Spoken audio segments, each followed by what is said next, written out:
안녕하십니까. 수학을 알려주는 프로그래머 서정영입니다. 수학 따더니 벌써 5번째가 되었군요. 오늘 배울 내용은 벡터입니다. 앞에서 1차 함수를 배우면서 데카르트가 천정에서 움직이는 파리를 보고 좌표와 그래프의 개념을 생각해냈다고 했습니다. 그리고 좌표의 그래프를 나타내는 여러 가지 규칙인 함수에 대해서도 공부했습니다.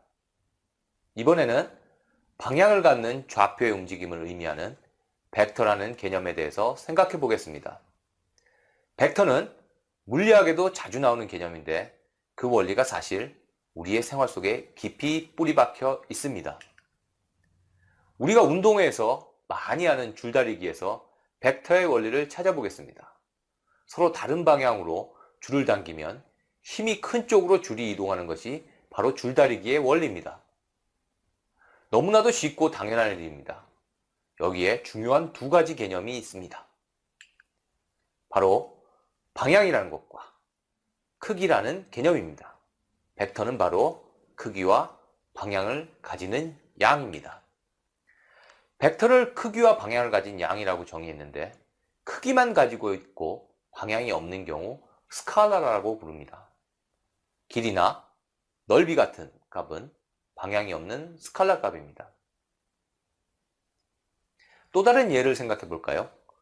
비행기를 타고 외국에 나갔다 들어올 때 같은 거리를 오가는데도 이동시간이 달라서 의아한 경우가 있습니다. 서울에서 로스앤젤레스로 가는 비행기는 약 11시간 걸리는 데 비해 같은 거리를 돌아오는 로스앤젤레스에서 서울로 향하는 비행기는 무려 13시간 30분 정도 걸립니다. 같은 거리를 날아가는데 2시간 30분가량 차이가 나는 이유는 뭘까요? 바로 제트기류, 제트스트림이라고 불리는 시속 200에서 300km/h인 편서풍의 영향 때문입니다. 비행기가 같은 속도로 날아도 제트기류에 편승하면 그만큼 속도가 높아지고 반대로 맞바람을 받으면 속도가 느려지게 됩니다. 결국 비행기의 비행 벡터는 비행기 자체의 힘의 크기와 방향에 바람의 크기와 방향을 고려해서 결정됩니다. 인류가 벡터를 연구하기 시작한 시점은 아주 오래된 옛날로 거슬러 올라간다고 합니다. 고대 이집트 시대에도 거대한 피라미드를 만들기 위해 큰 돌을 사용했습니다. 무거운 돌을 움직이기 위해 힘과 방향에 관해 연구했다는 기록이 나옵니다. 해상 운송을 위해서도 파도와 바람의 방향에 관한 연구가 계속됐습니다.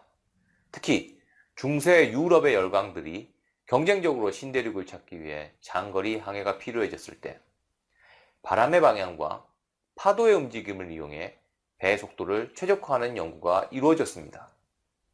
이처럼 생활 속에서 발전을 거듭하던 벡터는 영국의 유명한 과학자 바로 뉴턴에 의해 체계적인 이론으로 발전했습니다. 그럼 배를 타고 강을 건너면서 벡터와 벡터의 연산을 이해해 보겠습니다. 선착장에서 배를 저어 맞은편 선착장으로 건너가려 합니다. 그런데 강의 물이 하류로 흘러 맞은편 선착장에서 하류 쪽으로 떨어진 지점에 도착하겠군요. 우리에게 많이 익숙한 상황입니다. 여기도 벡터의 원리가 있습니다. 우리는 좌표와 그래프를 배우고 있으니 이번에는 좀 더 과학적으로 설명해 볼까요? 출발하는 지점의 좌표를 A, 맞은편 선착장의 위치를 B, 하류 쪽으로 이동한 지점을 C라고 하겠습니다. 우리는 배로 A에서 B 방향으로 시속 4km/h의 크기의 벡터로 이동했습니다. 그런데 강물은 B에서 C 방향으로 시속 4km/h 속도의 벡터로 흐릅니다. 이 두 벡터가 합해지면 A에서 C의 방향으로 이동하는 새로운 벡터가 생깁니다. 벡터의 원리를 잘 이용해서 상류 방향으로 이동했으면 목적지에 도착할 수 있을 것입니다. 정확하게 목적지에 도착하기 위해서는 배가 이동하는 벡터와 강물의 벡터가 이루는 각의 크기를 알아야 합니다. 이제 스크래치로 만든 벡터 예제를 실행해 보겠습니다.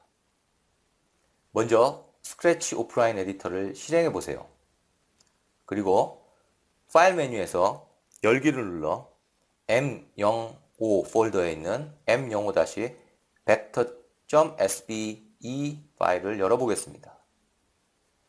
예제 파일이 열리면 아래와 같은 화면이 보입니다. 그리고 무대 오른쪽 위에 있는 녹색 깃발 버튼을 클릭해서 프로그램을 실행해 보겠습니다. 프로그램을 실행하면 좌표 X와 Y의 값이 3으로 초기화되는군요. 이제 무대에 있는 빨간색 실행 버튼을 눌러서 좌표의 벡터 그래프가 그려지는 것을 확인하세요. 예제를 실행하고 나니 X와 Y가 3일 때 그 벡터의 값이 4.242641이라는 것과 각도가 45도라는 것을 알 수 있습니다. 변수값들을 바꿔가면서 다양한 벡터를 그려보고 그 결과값을 확인해 보세요. 강의에 사용된 예제 파일, 더 많은 강의와 자료를 얻으시려면 www.creapple.com 크리에플 홈페이지나 네이버 카페, 페이스북을 참조하세요.